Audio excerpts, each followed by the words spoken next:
Thank you.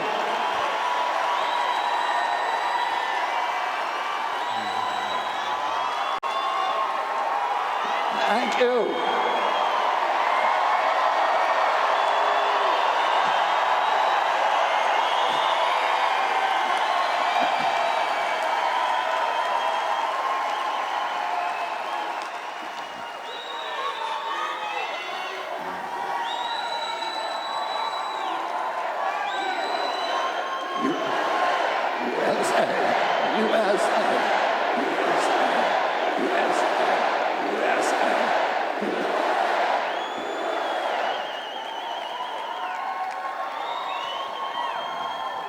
You know, I was driving down here today from Atlanta, and I read an article from the New York Times that Bill Gates had just donated $50 million to Kamala Harris's campaign.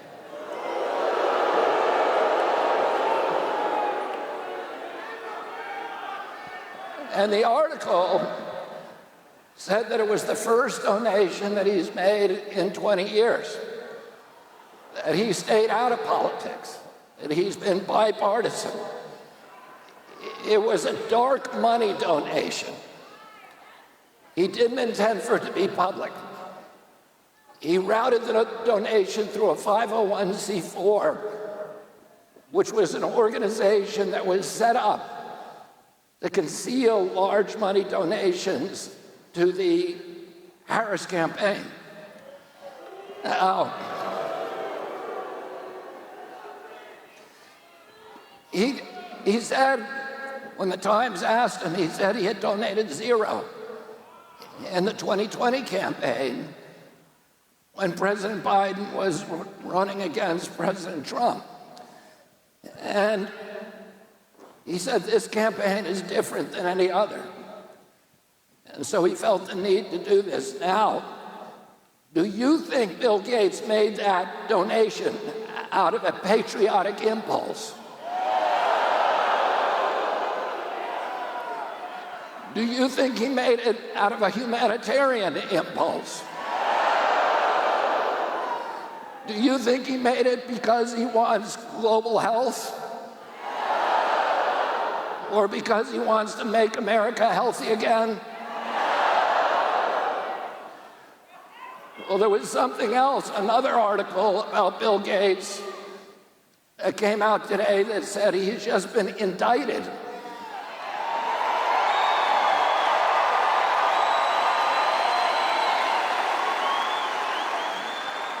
He's been indicted in the Netherlands for lying to the public about the COVID vaccine.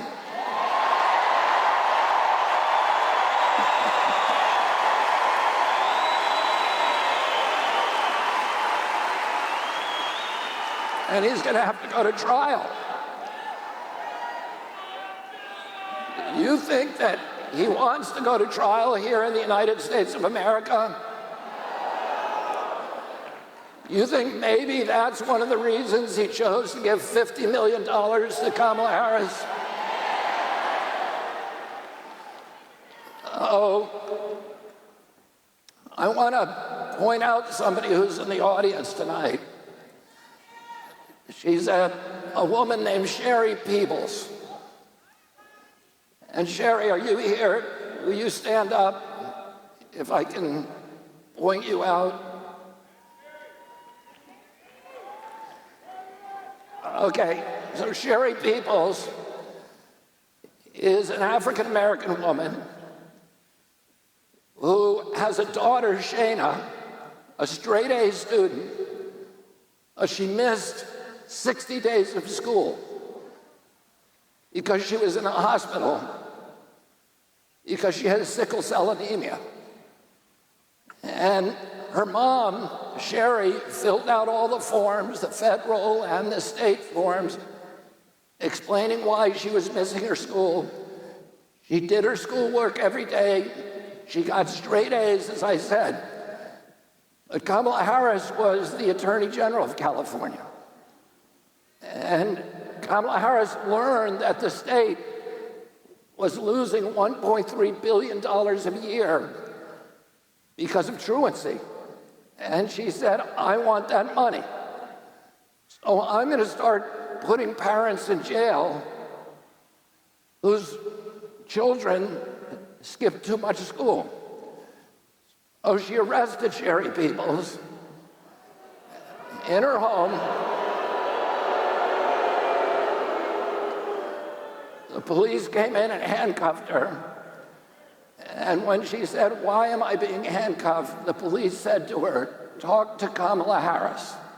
They didn't want to be doing it either. She lost her job. She lost her home. And she still raised an extraordinary child.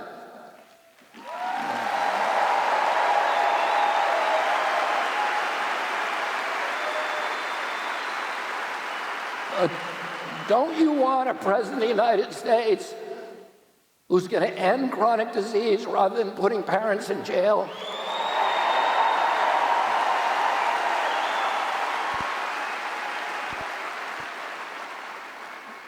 Don't you want an America president who's going to make our country healthy again?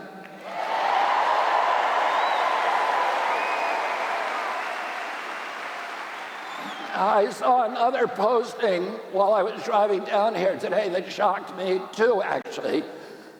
One was of President Obama saying that he didn't understand. That he didn't understand where all the division was coming from and the polarization in this country.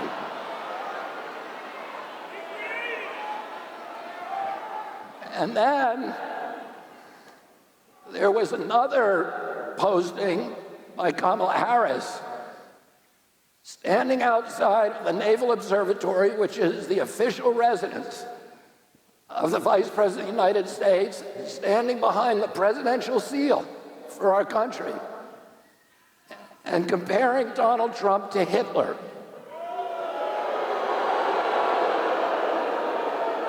And saying that he was a fascist. And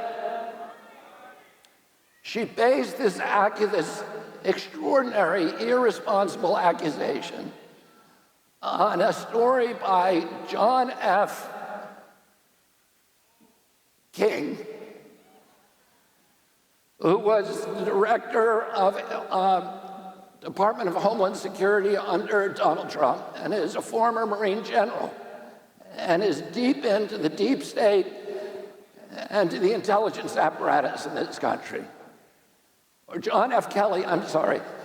And Kelly told another story that Donald Trump had, during his presidency, Donald Trump learned that there was a Mexican-American soldier who had been murdered at Fort Hood, and that the Pentagon was refusing to pay her medical expenses, her funeral expenses. And Donald Trump said, if they won't do it, then I'm going to do it myself. And he paid her expenses out of his own pocket.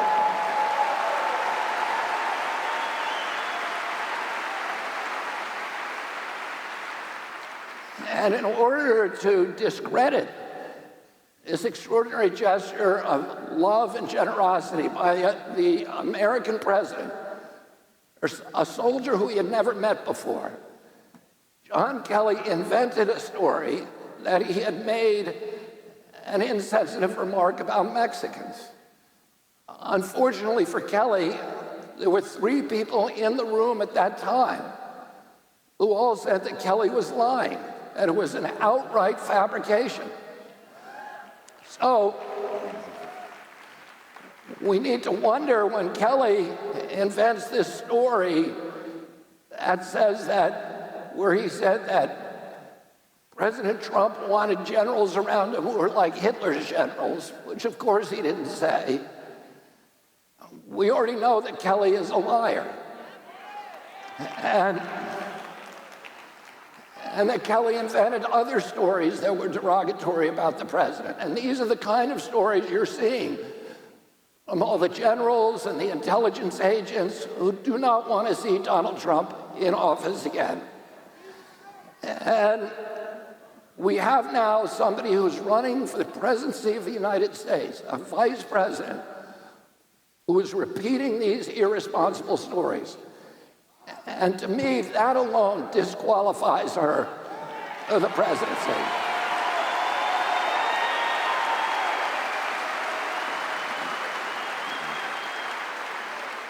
You all know that when we were most Americans, when we're growing up, of my age at least, we were asked about this moral quandary about whether we would, if we could go back in time and kill a young Hitler, should we do that? And half the people say yeah, half maybe say no. But it's something that we all think about. And you think about how many unstable people there are in this country. And when you compare an American president to Hitler, you're pressing a button in those people to make them act on those violent aspirations and impulses. And it's at worst, don't you want a president who's going to bring America together again?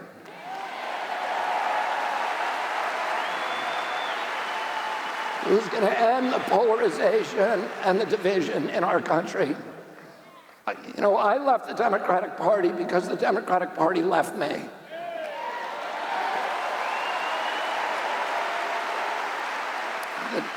The Democratic Party that I grew up with was the party of peace.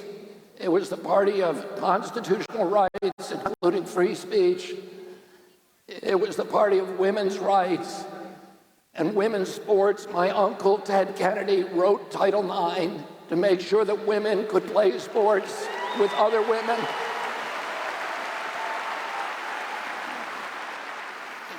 It was the party of cops and firefighters and working people. And it was the party that stood up to Wall Street, the big banks, big ag, big pharma, big food, and all of the other vested interests that have gained ownership of our government and have captured our agencies and made them predatory against the American public. And the Democratic Party today is the party of war. It is the party of surveillance, of censorship. You listen to President Harris boast about the people who are supporting her, who have flocked now to the Democratic Party, people like John Kelly, people like Dick Cheney. Do you want Dick Cheney back in the White House? And people like John Bolton. These are the people who wrote the Patriot Act, the act that launched the surveillance state, that launched the national security state, that introduced torture, and introduced surveillance, and allowed the CIA to spy on the American public for the first time in our history. They're the people who gave us the Iraq War, who lied to us in order to get us into the Iraq War. That war was the worst foreign policy blunder in American history.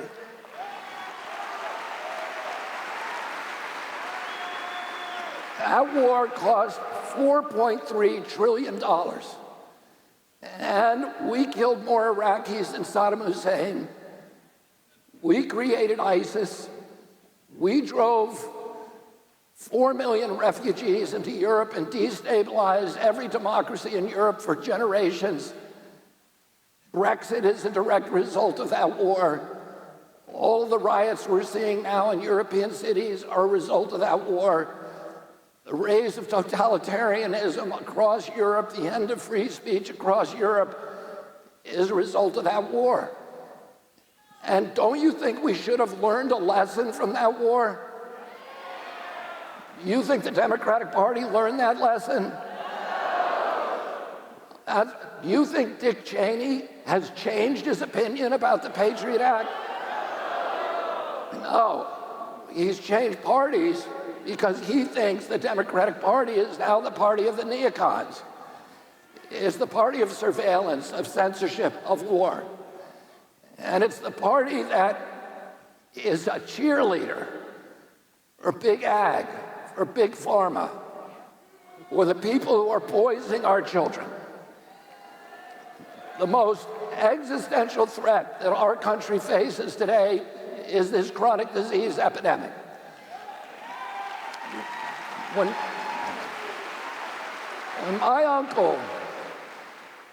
my uncle was president, I was a 10-year-old boy. 6% of Americans had chronic disease.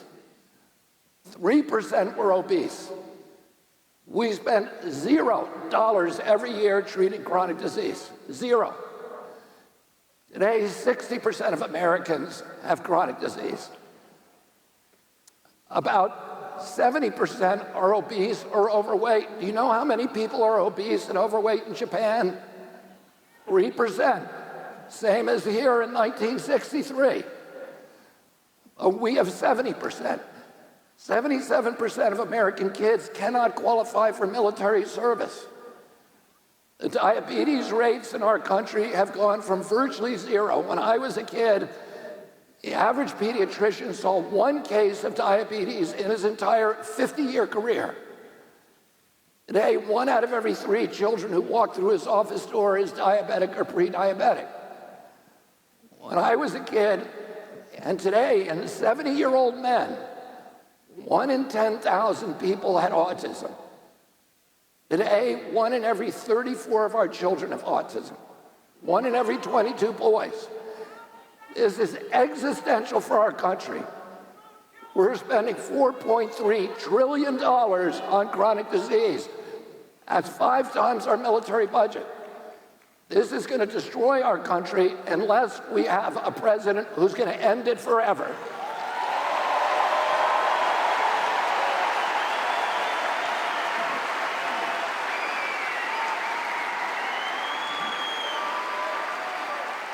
And that's why I am fighting every waking moment of the next 15 days to make sure that Donald Trump is elected President of the United States.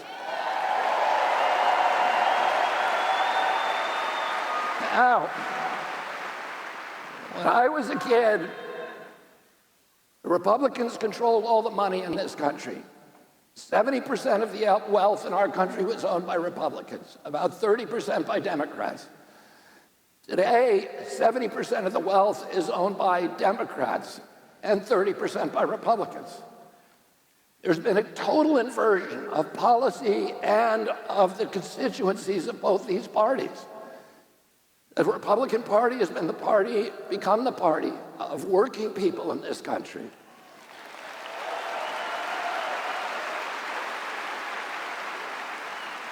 About a month ago, I was with Charlie Kirk. Let's give a big hand for Charlie Kirk.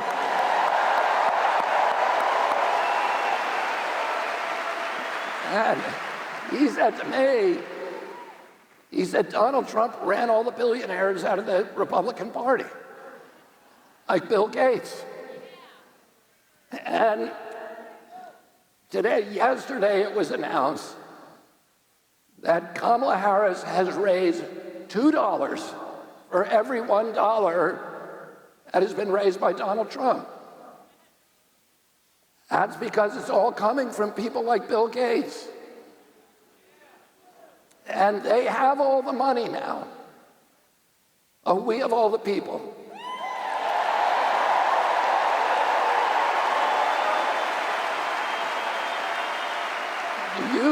Do you think that Kamala Harris could put together a crowd like this? No way. We are going to win this by a landslide.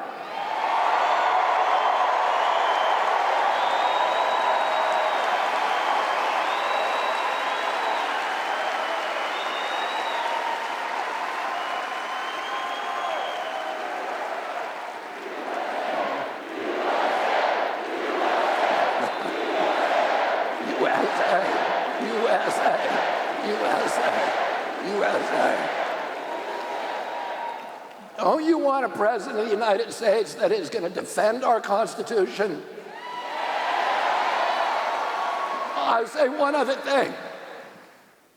President Harris said today in her post, in her speech, she said that President Trump was going to turn the U.S. military against the American public and use the public to promote his agenda. How many of you think that is true?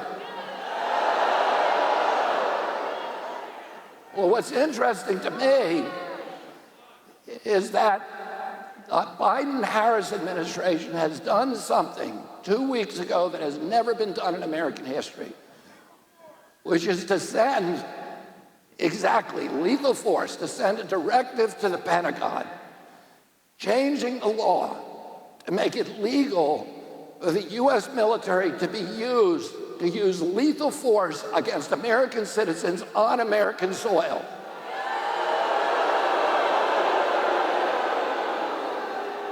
Technically, now it's legal for the U.S. military, under this directive, it will become legal for the U.S. military to shoot and kill Americans who engage in political protests because they disagree with policies in the White House.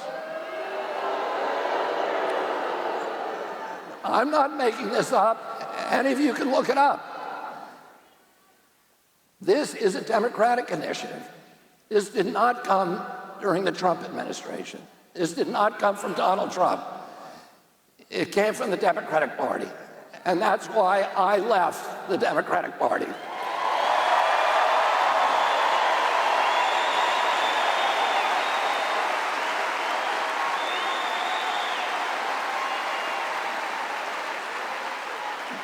Don't you want a president of the United States who is going to protect our Constitution? Don't you want a president who's going to end all the foreign forever wars? Don't you want a president who's going to stand up for free speech? Don't you want a president who's going to stand up for the Bill of Rights? And don't you want a president who is going to stand up for the Constitution of the United States in every way? And don't you want a president who has the guts to stand up to the CIA? And don't you want a president who is able to stand up to the military-industrial complex and to BlackRock and to Bill Gates and to State Street and Vanguard and Wall Street and Big Ag and Big Pharma and Big Food? And don't you want a president who's going to make America healthy again? And vote for Donald Trump. God bless you all, and God bless America.